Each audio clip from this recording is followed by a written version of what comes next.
أعوذ بالله من الشيطان الرجيم. بسم الله الرحمن الرحيم. وكل إنسان ألزمناه طائره في عنقه ونخرج له يوم القيامة كتابا يلقاه منشورا. اقرأ كتابك كفى بنفسك اليوم عليك حسيبا. من اهتدى فإنما يهتدي لنفسه ومن ضل فإنما يضل عليها ولا تزر وازرة وزر أخرى وما كنا معذبين حتى نبعث رسولا وإذا أردنا أن نهلك قرية أمرنا متر فيها ففسقوا فيها فحق عليها القول فدمرناها تدميرا. وكم أهلكنا من القرون من بعد نوح وكفى بربك بذنوب عباده خبيرا بصيرا. من كان يريد العاجلة عجلنا له فيها ما نشاء لمن نريد ثم جعلنا له جهنم يصلاها مذموما مدحورا. ومن أراد الآخرة وسعى لها سعيها وهو مؤمن فأولئك كان سعيهم مشكورا. كلا نمد هؤلاء وهؤلاء من عطاء ربك وما كان عطاء ربك محظورا. انظر كيف فضلنا بعضهم على بعض وللآخرة أكبر درجات وأكبر تفضيلا. لا تجعل مع الله إلها آخر فتقعد مذموما مخذولا. صدق الله العظیم. ہر انسان کی گردن میں ہم نے اس کے اعمال کا انجام چمٹائے رکھا ہے.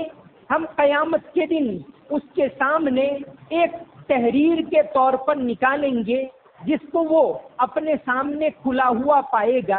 اس سے کہا جائے گا کہ تو اپنا اعمال نامہ پڑھ لے، آج تو ہی اپنا حساب لینے کے لیے کافی ہے. بس جو شخص ہدایت کا راستہ اختیار کرے تو اس کا فائدہ اسی کو ہوگا، اور جو گمراہی کا راستہ اختیار کرے تو اس کا نقصان اسی کی طرف لوٹے گا. کوئی بوجھ اٹھانے والا دوسرے کا بوجھ نہیں اٹھائے گا، اور ہم عذاب نہیں دیتے یہاں تک کہ رسول کو بھیجیں. جب ہم کسی بستی کو ہلاک کرنے کا ارادہ کرتے ہیں تو ہم اس کے عیش پرست لوگوں کو اطاعت اور ایمان کا حکم دیتے ہیں.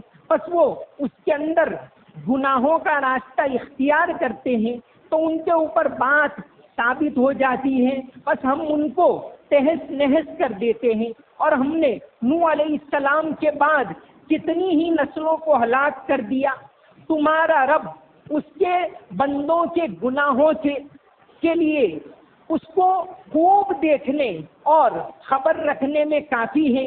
جو شخص ارادہ کرے دنیا کے فائدے کا تو ہم اس کو دے دیتے ہیں دنیا کے اندر جو کچھ چاہیں جسے چاہیں. پھر ہم اس کے لیے جہنم کو ٹھکانہ بنا دیتے ہیں. وہ اس کے اندر ذلیل و خوار ہو کر داخل ہوگا.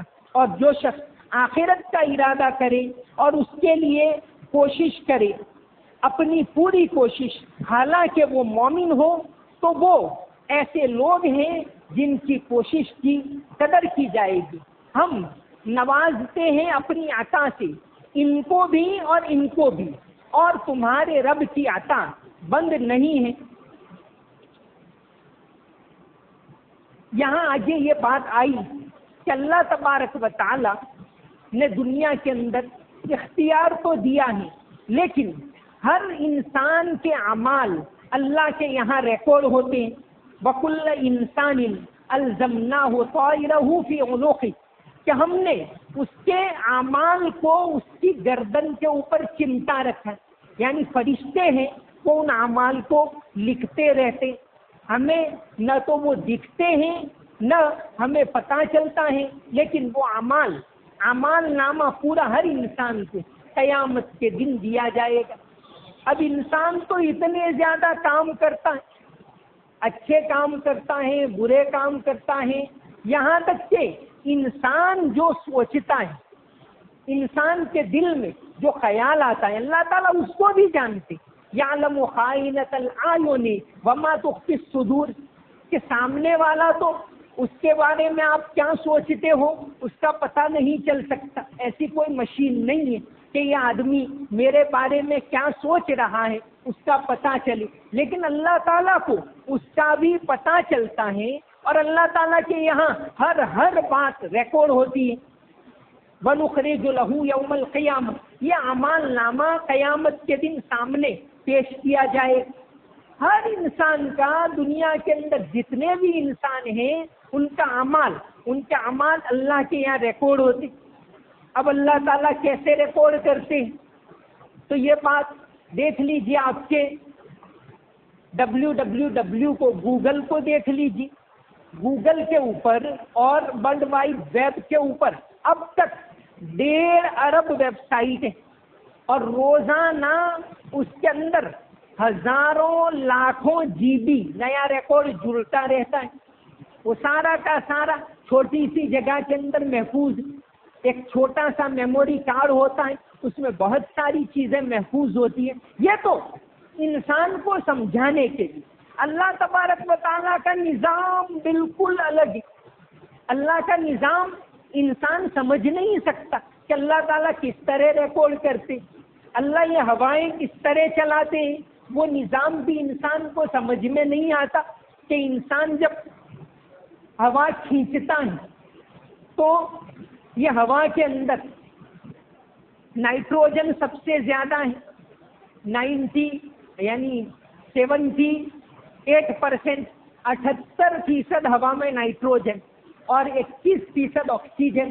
تو انسان سمجھ ہی نہیں سکتا کہ وہ کھینچے تو صرف آکسیجن کیوں آتی ہے، نائٹروجن کیوں نہیں آتی. تو وہ انسان اللہ کے نظام کو کہاں سمجھ پائے.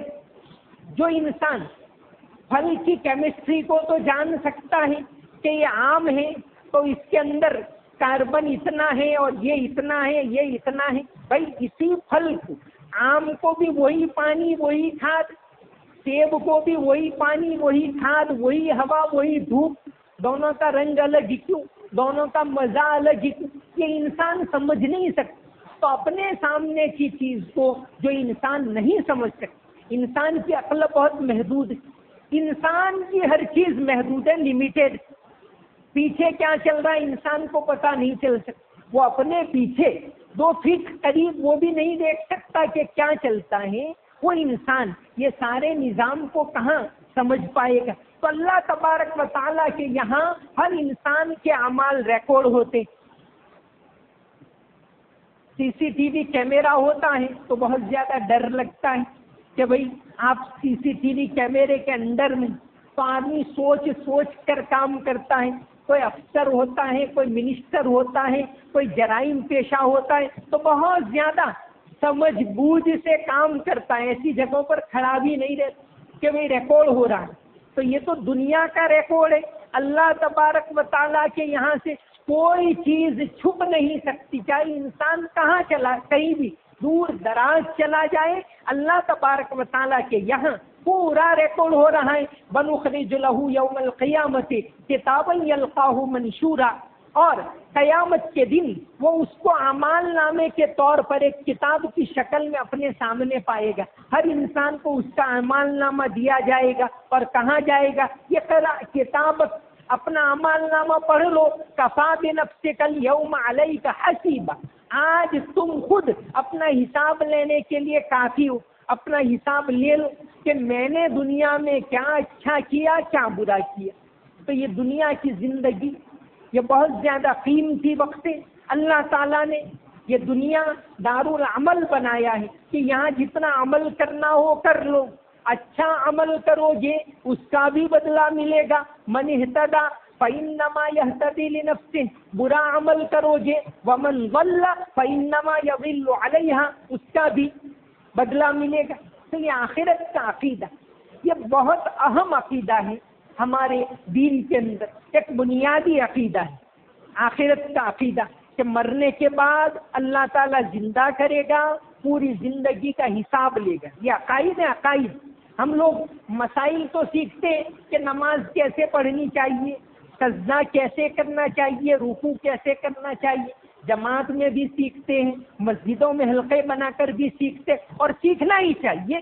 تو اسی طرح عقائد کو سیکھنا چاہیے کہ ہمارے عقائد کیا ہیں، کیونکہ سب سے زیادہ اہم ہے وہ عقیدے. اللہ کے بارے میں کیا ہمارے عقائد ہونے چاہیے، رسولوں کے بارے میں ہمارے کیا عقائد ہونے چاہیے، اس کو بھی سیکھنا چاہیے. یہ بھی علم ہے، یہ بھی سیکھنے کی چیز ہے. تو فرمایا کہ اللہ تبارک و تعالی ہر انسان کے اعمال کا ریکارڈ کرتے ہیں اور قیامت کے دن ہر ایک کا حساب ہوگا.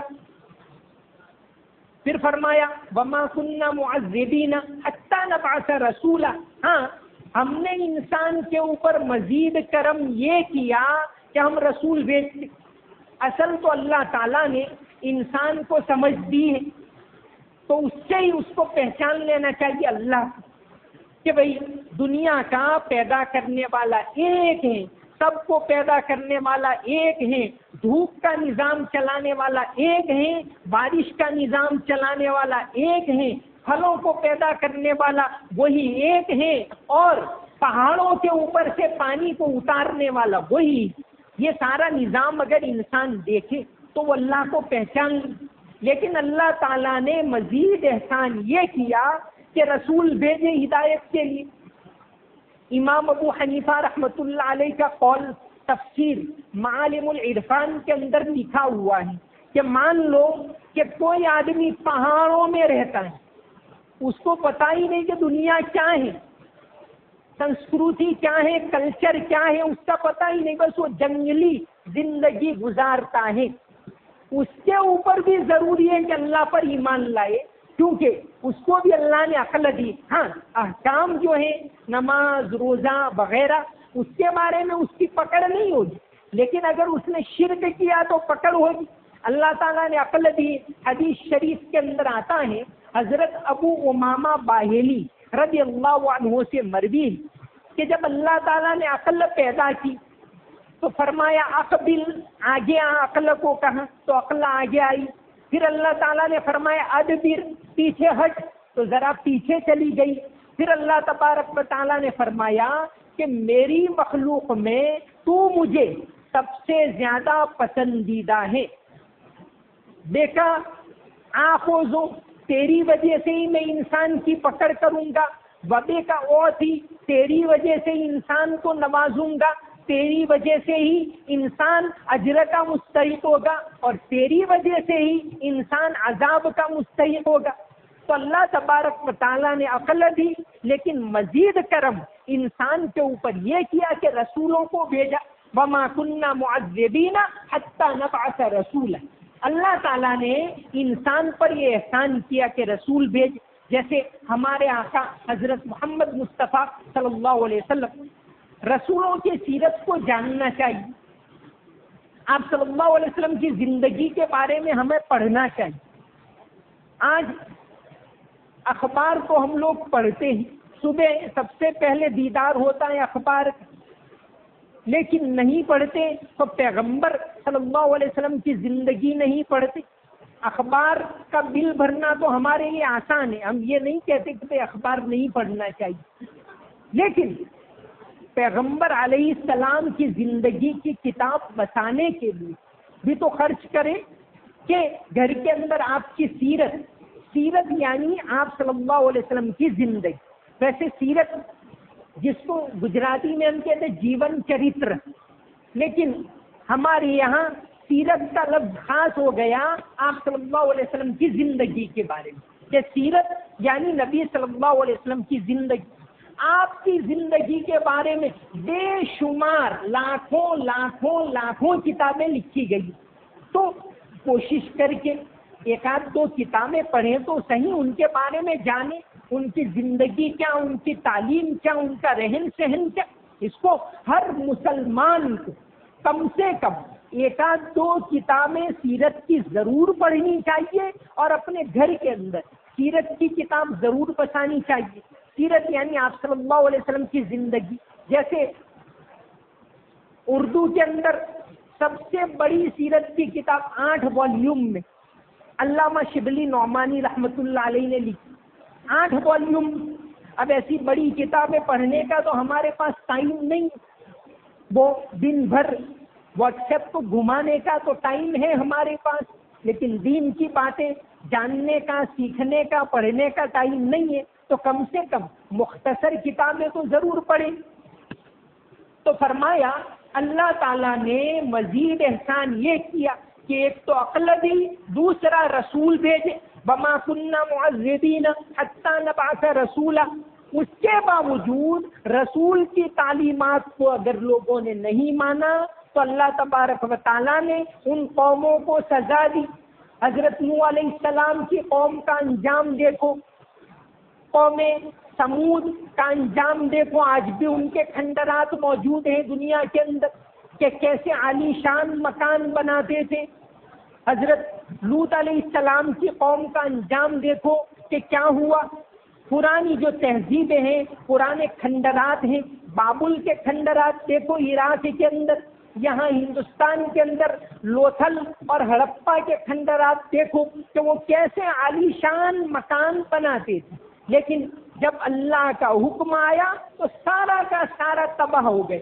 آج وہ کھنڈرات بتا رہے، ہمارے یہاں گجرات میں بھی لوتھل ہے، پورا مقام کے اندر زمین سے کھودنے پر مکانات ملے، پورا شہر ملا. ادھر ہڑپا میں ملا ہے سندھ کے اندر. تو یہ سارا بتا رہا ہے کہ انسان کی زندگی ختم ہونے والی ہے. اگر رسول کی پیروی اس نے نہیں کی تو اللہ تبارک و تعالی نہ کرے کہ کہیں پکڑ ہو.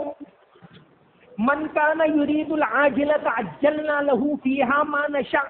تو ہم نے انسان کو عقل بھی دی اور رسول بھی بھیجے ہدایت کی تعلیم کے لیے. اس کے باوجود من کان یرید العاجلۃ، جو صرف دنیا کی زندگی کا ارادہ کرتا ہے اور اس کے لیے کوشش کرتا ہے کہ ارادہ صرف دنیا ہے.